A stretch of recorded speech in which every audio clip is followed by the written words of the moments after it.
Bienvenidos a un nuevo podcast de Si no se repara, no para. Hoy, en compañía de Ángela Estrada, psicóloga clínica de la IPS Creciendo con Cariño, abordaremos un tema que nos preocupa bastante, que queremos tratarlo de la mejor manera para que todos, en sus hogares, en sus oficinas, podamos entender esta temática que cada vez más oímos a diario en nuestro entorno. Ideación suicida. Hoy, desde la IPS Creciendo con Cariño, desde Cariño, venimos apostándole a reparar ese daño. Trabajamos en la promoción de la salud, trabajamos en la prevención de las diferentes violencias y tratamos también la importancia de reparar ese daño ocasionado en la salud mental. Con este podcast queremos apostarle hoy de una manera familiar a que no tengamos que reparar, a que podamos atender de la manera más inmediata, oportuna y sana todos los problemas de salud mental en un entorno específicamente de violencia intrafamiliar, de violencia sexual. Ángela, muchas gracias por acompañarnos, muchas gracias por tu trabajo. Sin duda, todo lo que tú aportas en la IPS Creciendo con Cariño es una experiencia que hoy queremos que pongas en conocimiento de nuestra audiencia y que podamos entender un poco más de esta problemática. Bienvenida y muchas gracias. Bueno, muchísimas gracias por esta invitación tan especial. Un saludo para toda la audiencia y sí, como lo decía Juan Carlos, vamos a hablar entonces sobre la prevención del suicidio, un tema que es álgido, un tema que está afectando a gran parte de la población a nivel mundial y es muy importante poder contar con estos espacios para poder hablar y llegar a más personas y que las personas puedan conocer qué pasa cuando alguien está atravesando por una experiencia difícil que lo lleva a tener algún pensamiento suicida, qué hacer, cómo actuar, cómo acompañar. Qué bueno estar aquí hoy. Bueno, empecemos definiendo ideación suicida, conducta suicida. ¿Cuál es esa diferencia también en una crisis emocionalmente severa que pueden ser diferentes los unos y los otros? Explícanos, por favor, ¿qué es una ideación suicida? Bueno, cuando hablamos de ideación suicida nos referimos a pensamientos y, como su nombre lo indica, ideas que tiene la persona en las que está considerando la posibilidad de terminar con su vida. Estas ideas o estos pensamientos pueden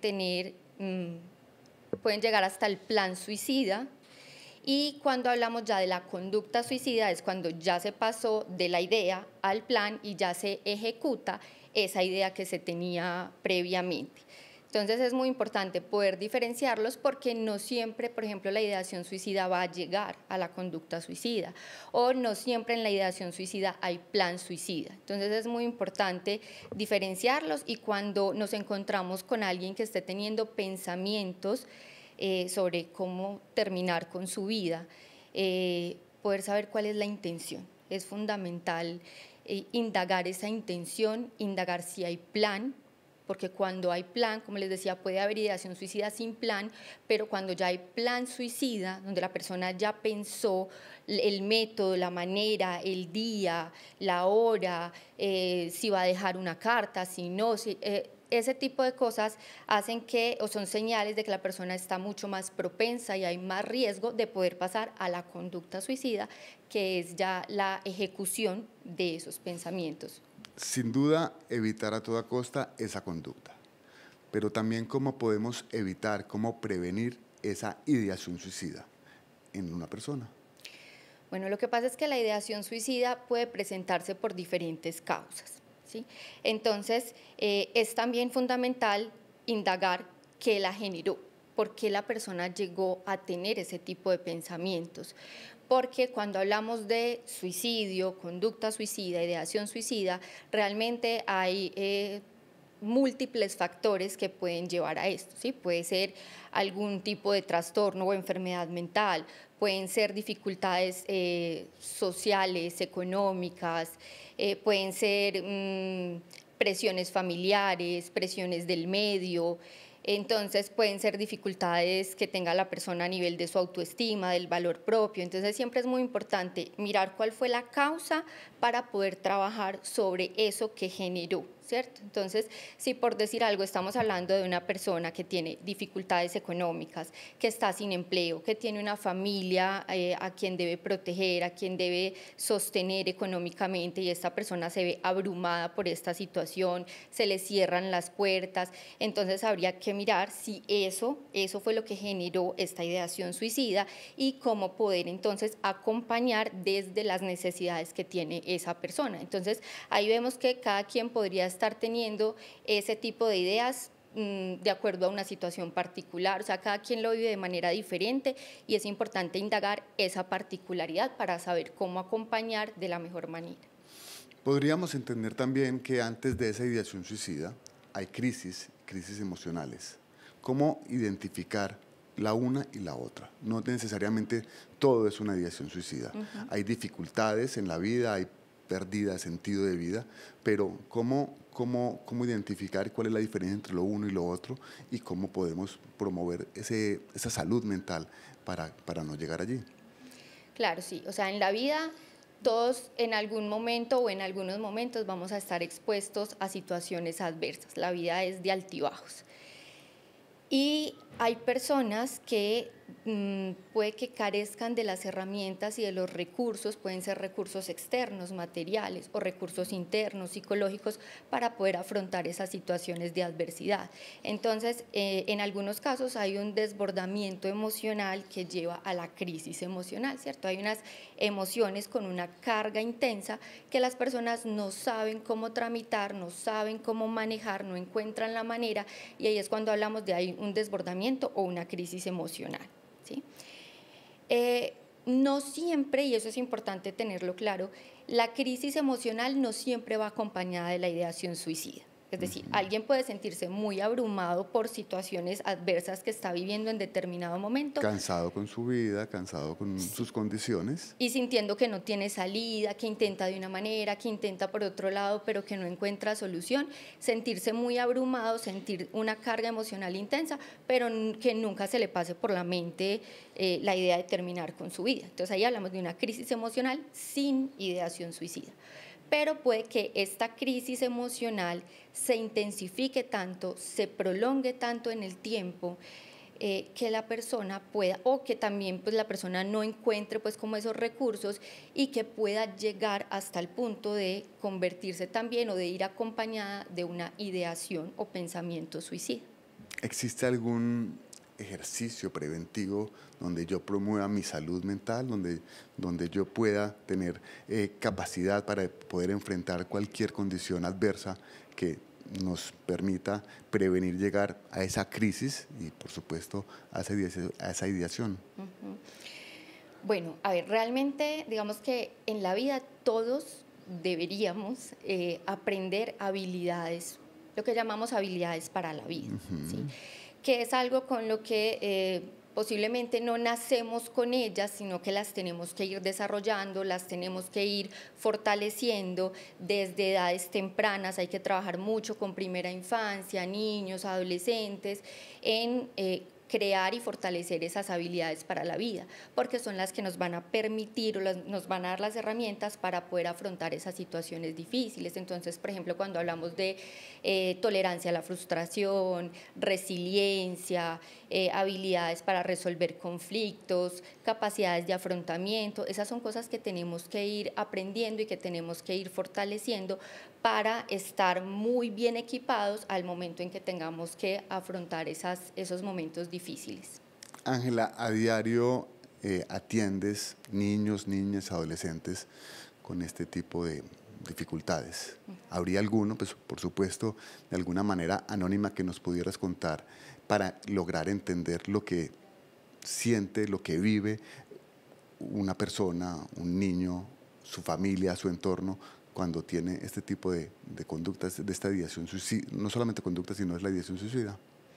Bueno, sí, he atendido varios casos con pacientes que han tenido ideación suicida, han pasado a la conducta suicida. Recuerdo una paciente que tuvo 2 intentos de suicidio, uno antes de llegar a la consulta y otro durante el proceso. Que también es muy importante mirar como toda la historia, ¿cierto? Porque ¿Qué pasaba con esta paciente? Ella llega por dificultades en su relación de pareja, es una adolescente de 16 años y sus crisis emocionales, sus desbordamientos emocionales se intensificaban o se presentaban cuando tenía los conflictos con su pareja.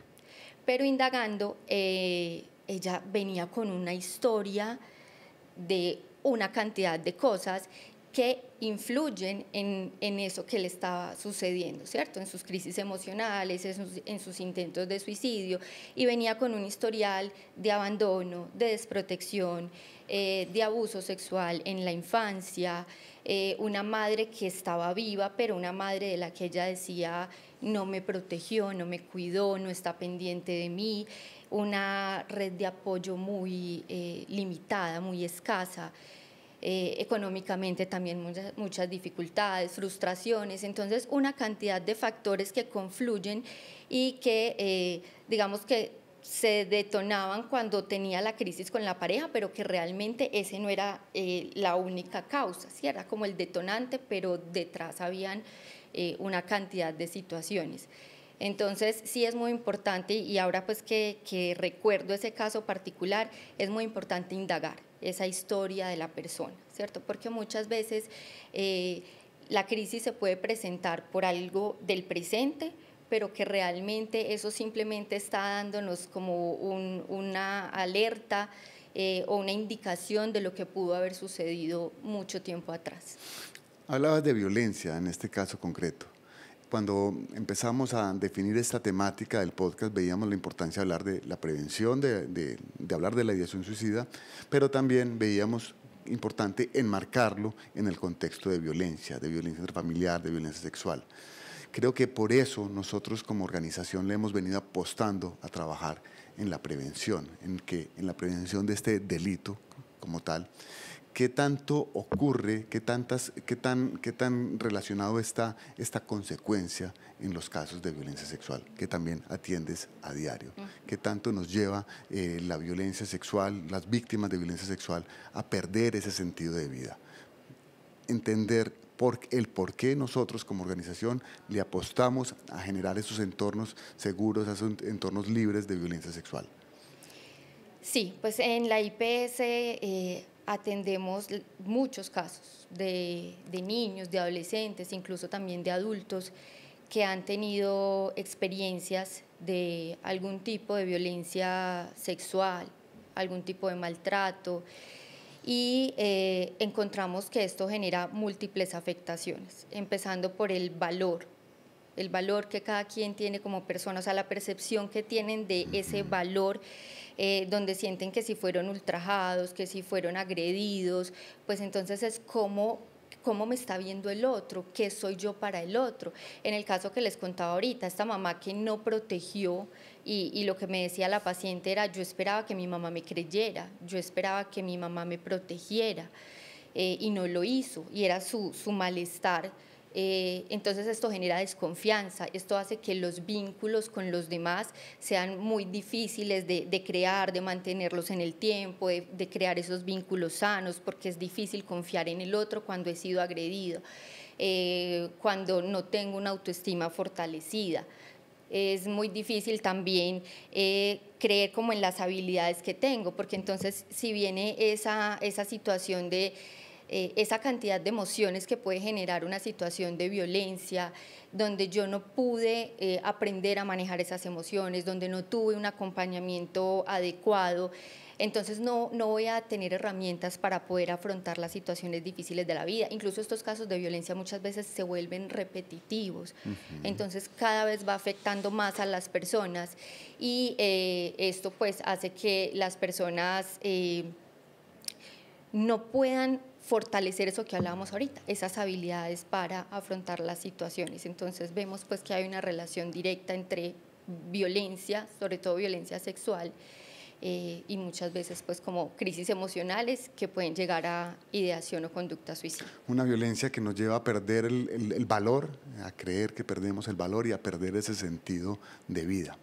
¿Por qué nos cuesta tanto, inclusive en el entorno terapéutico, hablar de estos temas?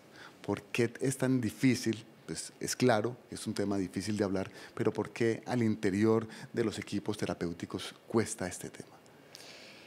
Bueno, yo creo que es un tema que cuesta hablarlo en el contexto social, Por familiar, terapéutico, porque es que, a ver, todo lo relacionado con la muerte para nosotros, sobre todo pues en nuestra cultura, es un tema tabú, es un tema, nosotros negamos la muerte. ¿Sí? Mira, todo lo que hacemos con tratamientos de antienvejecimiento, prolongar la vida, ¿cierto? Entonces, el suicidio pues hace parte también dentro de ese grupo, está dentro de ese grupo, y además de que queremos hacer como que la muerte no está, hay un asunto particular con el suicidio y es que genera vergüenza. Y genera vergüenza en quien tiene la ideación suicida o en quien realizó algún intento de suicidio, y genera vergüenza en los dolientes cuando ya hubo un suicidio consumado o efectivo, ¿cierto? Porque entonces es, ¿qué pasó? ¿Cierto? Y tendemos a ver todo lo relacionado con el suicidio como un asunto moral. Entonces uno escucha muchas veces, es que se necesita ser muy valiente o se necesita ser muy cobarde, ¿cierto? Es un asunto de, fue muy cobarde y no supo afrontar la vida y por eso se suicidó, o es muy valiente porque asumió pues la muerte. Y realmente no es eso, o sea, no es un asunto para juzgar si es bueno o malo, si es valiente o si se es cobarde, es entender que quien tiene un pensamiento suicida, que quien ha hecho un intento de suicidio o que quien ya pues se suicidó, está o estaba atravesando por una situación de profundo e intenso dolor y sufrimiento. Y que la persona no supo cómo afrontarlo, no supo cómo manejarlo, no vio una salida y pues terminó tomando esas decisiones. Entonces, como si lo juzgamos desde un punto moral, pues claro, entonces van a haber señalamientos, juicios que siempre tratamos de evitar. Y por eso no se habla de eso. Genera culpa también entre los dolientes, y en los contextos terapéuticos pues hay que hablarlo, es fundamental hablarlo, pero a veces genera un poquito de resistencia también, porque claro, es enfrentarse al dolor más profundo del otro y pensar, ¿yo qué voy a hacer con esto? ¿Será que yo realmente puedo acompañar a esta persona con la situación que está viviendo? Entonces a veces puede dar un poco de temor o haber alguna resistencia para poder hablar de esos temas. Ángela, como persona cercana a alguien, un familiar, alguien que acompaña, ¿qué debo decir? O simplemente, ¿qué debo escuchar? ¿Es sentarme al lado y escuchar, o hay algo que yo pueda decir para acompañar a esta persona y fortalecer y acompañar en un proceso? ¿Cuál debe ser mi papel o el papel de cualquier persona que nos está oyendo en este momento frente a alguien que está atravesando esta situación? Bueno, siempre pensamos en qué debo decir y eso nos genera como mucha confusión. Por eso lo pregunté de esa manera. Ajá. Bueno, primero es no preocuparnos tanto por qué debo decir, sino más que todo por entender, ¿cierto? Escuchar a la otra persona, generarle la confianza para que esa persona nos pueda contar qué le está sucediendo, sin sentirse juzgada, sin sentirse señalada, validar lo que el otro me está diciendo, porque es que puede que desde mi punto de vista, si alguien me está contando por qué tiene la intención de morirse, y si yo le digo como no es para tanto, hay cosas peores, pues estoy invalidando el dolor del otro, no le estoy reconociendo su sufrimiento, su dolor. Entonces es validar, entender que para todos una situación difícil puede ser vivida de una manera distinta. Entonces lo que para una persona puede ser algo muy doloroso, muy difícil, para mí puede no serlo desde mi punto de vista, pero entender que es el otro el protagonista de esa historia, que es el otro el que está viviendo ese dolor. Entonces es escucharlo, validarlo y acompañarlo, pero también es importante preguntarnos si realmente tenemos las capacidades para acompañar y no ir a generar antes más daño, ¿cierto? Porque a veces decimos cosas que realmente lo que estamos haciendo es presionando al otro para que se sienta mejor, para que no sienta lo que está sintiendo, y realmente esto no es un asunto de voluntades. O sea, cuando alguien está sufriendo y cuando alguien ya está considerando la idea de suicidio, no es que le falte voluntad para estar mejor, es que realmente pueden haber unas situaciones tan graves y tan intensas que la persona se desestabiliza a nivel psicológico, a nivel físico, en sus relaciones interpersonales. Entonces es acompañar y si no sé cómo acompañar, pues entonces buscar herramientas, buscar profesionales, buscar elementos que me permitan acompañar de una forma adecuada. Bueno, esta es la pregunta, era para cómo acompañar. Vamos terminando este tema, pues seguramente habría mucho más que decir al respecto, pero ¿qué mensaje concreto podríamos decirle hoy a una persona que siente, que cree que está atravesando por un tema de pérdida de sentido de vida, que dice, no quiero seguir con esto? ¿Qué mensaje concreto podrías decirle hoy a esta persona? Bueno, lo que podría decirle a quien esté atravesando una situación difícil que lo lleve a considerar la idea de terminar con su vida es que realmente en la vida se presentan situaciones adversas, a todos nos toca afrontarlas, y no es que esté loco, no es que tenga enfermedades mentales, no es un signo de debilidad. Es que realmente a veces pasamos por situaciones de tanto dolor, de un sufrimiento tan intenso, que esa carga emocional no nos permite pensar con claridad, no nos permite razonar para poder buscar las soluciones más adecuadas, las soluciones más acertadas, sino que nuestro pensamiento y nuestra capacidad de razonar se confunde, se obnubila por la carga emocional. Entonces, no es que no exista una solución, no es que no haya una salida. La salida puede que esté, la solución puede que exista, pero en el momento la carga emocional no nos permite encontrarla. Entonces, buscar ayuda. El mensaje realmente es, está bien buscar ayuda, es necesario, es importante, porque puede que con mi profundo dolor yo crea que no hay solución y me llene de desesperanza, pero los que están a mi alrededor pueden ver la situación desde otra perspectiva y me pueden ayudar a encontrar alternativas, soluciones. Esos otros pueden ser un profesional, un familiar, un amigo, un docente, alguien en quien yo confíe y que tenga la certeza de que me puede acompañar y apoyar. 1 de cada 4 adolescentes, según el Ministerio de Salud, ha atravesado por una pérdida de sentido de vida. Ángela, muchas gracias por compartirnos tu experiencia, todo tu conocimiento. Sin duda, habría mucho más que decir de toda esta temática. Para nosotros, desde la IPS Creciendo con Cariño, Si no se repara, no para, generamos siempre un contenido que nos permita promover la salud mental de manera específica. Hoy, con tus palabras, podemos entender que este tema de ideación suicida es un tema que debemos tratar sin tabú, que quienes estamos al lado de las personas debemos simplemente escuchar, buscar ayuda, no necesariamente hablar por hablar. No todas las personas tenemos ese conocimiento para fortalecer y acompañar en un proceso que sin duda no podemos mirar con tabú, que no podemos mirar desde el juicio. Es buscar siempre la ayuda profesional, la ayuda de las personas que saben, como en la IPS Creciendo con Cariño. Queremos continuar en Si no se repara, no para, en brindar pautas, en brindar herramientas para acompañar y fortalecer la salud mental de nuestros niños, niñas, adolescentes, jóvenes y sus familias. Queremos invitarlos a que continúen escuchándonos en nuestros podcasts, que seguirán generando un contenido de interés para las familias. Muchas gracias.